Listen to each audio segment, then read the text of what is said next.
The Academy called it Basic Field Survival Assessment, Level 1. I called it Tuesday. Let me back up. My name is Ethan Cole, and I am one of 11 humans currently enrolled at the Varenthi Combined Academy, a training institute that pulls cadets from across dozens of member species in the Galactic Concord. We are new here. Earth joined the Concord only 3 years ago, and most of the galaxy still isn't sure what to do with us. They call humans Deathworlders, a polite term for a species that evolved on a planet apparently designed to kill its inhabitants in creative ways. Extreme weather, unstable ecosystems, predators at every level of the food chain, diseases, earthquakes, volcanoes. Earth had it all. According to the aliens, this made us unpredictable, possibly dangerous, definitely not to be trusted with anything important. So, they didn't trust me with anything important. For the first 4 months at the academy, I was placed in remedial physical conditioning. Even though I could outlift, outrun, and out-endure most of my classmates without trying hard. I was kept out of advanced engineering labs for safety reasons, even though my scores on written exams were higher than half the class. I got the message loud and clear. The professors saw me as a curiosity, not a cadet. Someone to be managed, not challenged. That changed, or at least started to change, on the day Professor Yelkor handed out the survival assignment. Yelkor was Relaxi, a species built like tall, thin insects, with soft voices and permanent expressions of mild disapproval. He had taught survival engineering at the academy for over 30 standard years, and in that time, he told us proudly, he had seen every kind of cadet fail this exact assignment. Today, he said, addressing the class in his usual flat tone, most of you will complete the basic field survival assessment. It is a simple exercise, 72 hours in a simulated hostile environment. You will be given raw materials only. You must construct adequate shelter, secure a water source, and maintain your health until extraction. This assignment exists to filter out cadets who lack basic competence. I do not expect it to be difficult for any of you.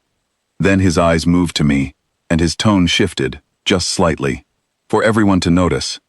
Cadet Cole, given your species' history, I have adjusted your environmental parameters to something more forgiving.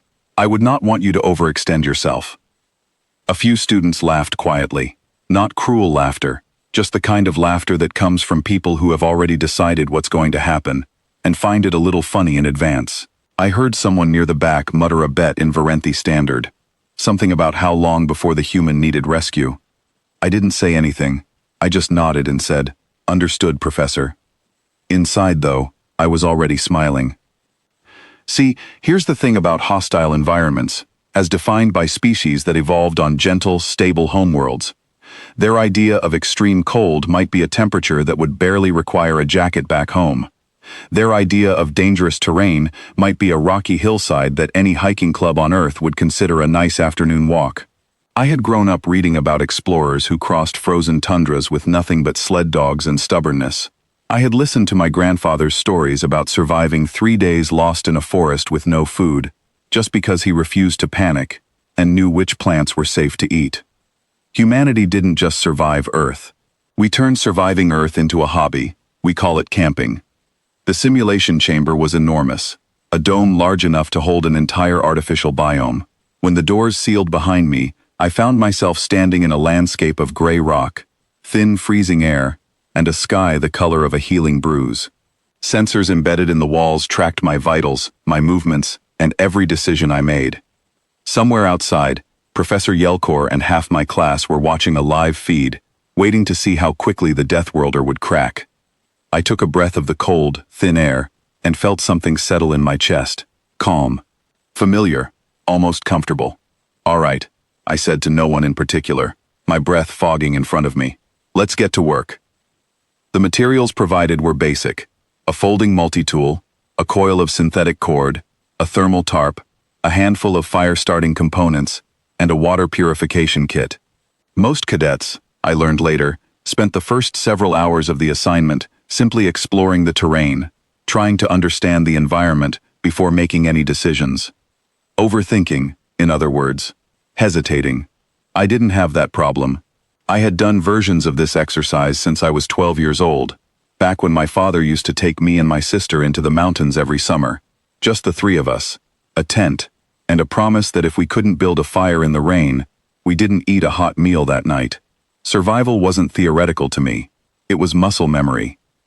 Within the first hour, I had identified a rock formation that would block the worst of the wind and provide a natural anchor point for a shelter. I lashed the thermal tarp between two jagged outcrops, angled it to shed any precipitation, and reinforced the corners with cord looped through gaps in the stone. It wasn't elegant, but it was solid, and it would hold. By hour 2, I had a fire going, small and efficient, tucked into a wind-sheltered nook I had built from loose stones. I used the purification kit on a trickle of meltwater running down from higher ground, filling the provided canteen, and setting it near the fire to keep from freezing again.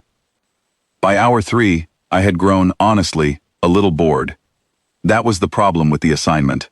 It was built to last 72 hours because most species needed that long just to establish the basics. I had established the basics in under 3 hours, and my body wasn't even close to tired. So I did what any reasonable person would do when they finished their homework early. I started upgrading everything. I extended the shelter, adding a second layer of insulation using packed snow, because why not? I built a small drying rack near the fire out of scavenged branches, in case I needed to preserve materials. I rigged a basic alert system using loose stones balanced along the most likely approach paths, so that anything moving through the camp at night would make noise before it got close. I even carved a crude sundial into a flat rock near the fire, mostly because I wanted a way to track time without relying on the suit's internal clock, and partly because I was, admittedly, having fun. I didn't know it yet, but every single one of these actions was being recorded, time-stamped, and watched in real time by an increasingly quiet room of alien faculty and students. Around hour 6, I decided to explore a little further from camp, mostly out of curiosity, and found a small outcrop of edible lichen growing along a rock face. I recognized it from an approved species list included in the mission briefing and gathered a handful, just in case. Not because I needed it. My provided rations would easily last the full 72 hours. I gathered it because that's what you do. You prepare for problems you don't have yet.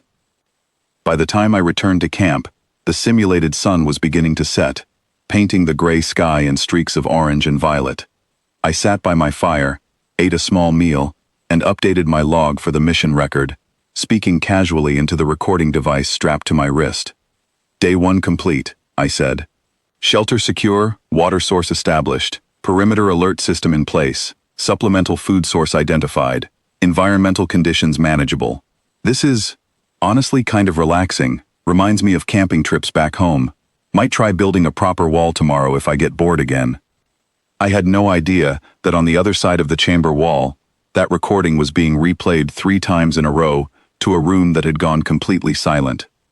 Later, I found out what had actually been happening while I sat by my fire feeling pleasantly nostalgic. The observation deck had started the exercise the way it always did, mildly attentive, expecting nothing remarkable.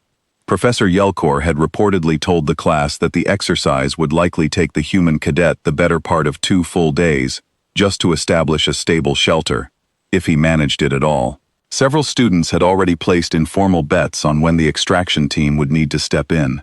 Instead, the sensors showed a fully secured shelter within the first hour, a working fire within 2, a purified water source within 3. By the time the perimeter alert system went active, one of the senior instructors, a Keswick named Dravos, who specialized in survival training, reportedly stood up from his seat and simply stared at the readout for a long moment without speaking. A younger cadet, a Toshan exchange student named Priya's classmate, a soft-spoken alien named Vex, asked the question that apparently silenced the room even further. Is this normal for humans? No one answered him, because no one actually knew. The assignment, as Professor Yelkor had designed it, included a built-in evaluation ceiling. Cadets were graded on a scale that assumed a maximum reasonable level of competence, based on decades of data from hundreds of species. There was no category on the rubric for a cadet who not only met every requirement in the first few hours, but then continued voluntarily improving the environment, for reasons that amounted to mild boredom. The grading system, quite literally, did not have a box to check for what I was doing. By hour 20, I had built a second shelter nearby, just in case, reinforced my original structure with additional stonework, mapped the immediate terrain by memory, and started sketching notes on local wildlife patterns I had observed from a distance, purely out of habit. None of it was required. All of it was recorded. At the 72-hour mark, right on schedule, the extraction signal came through my comm.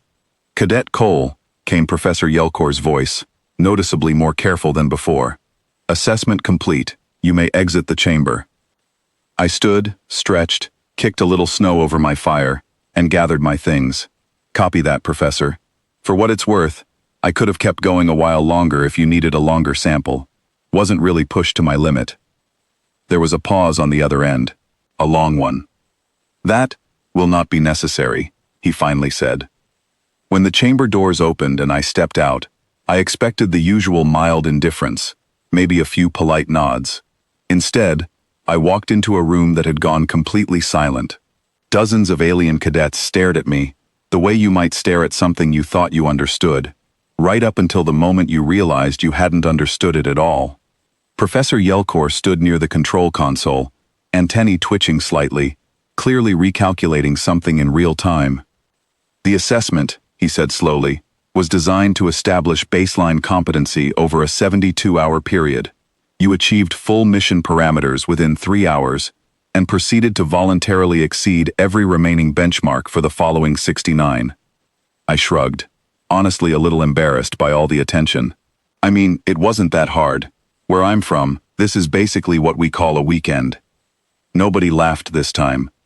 Vex, the young alien who had asked the question earlier, looked at me with something between fascination and quiet alarm.